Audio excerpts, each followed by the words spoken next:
മാറ്റിലാണെങ്കിൽ അങ്ങനെ നവീനാണെങ്കിൽ നന്ദുവിന് മുമ്പിൽ തൻ്റെ മനസ്സ് തുറക്കുകയാണ്.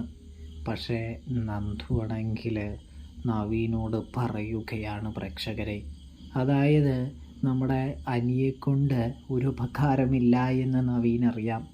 നന്ദുവിനെ അനി തട്ടിയെടുക്കാനായിട്ട് ശ്രമിക്കുകയാണ് എന്നാണ് നമ്മുടെ നവീൻ വിചാരിച്ച് വെച്ചിരിക്കുന്നത്.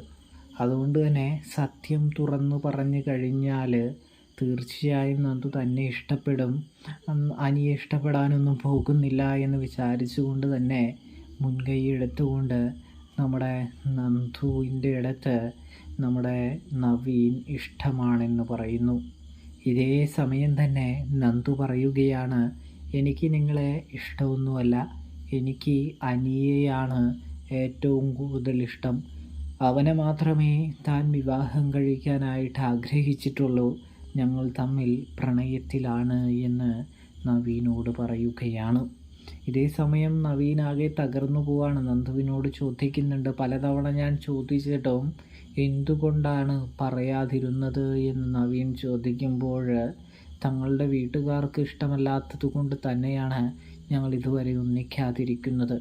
അല്ലെങ്കിൽ ഞങ്ങൾ പണ്ടേ വിവാഹം കഴിച്ചൊരു ജീവിതം തുടങ്ങിയേനെ എന്ന് നന്ദു നവീനെ അറിയിക്കുകയാണ്.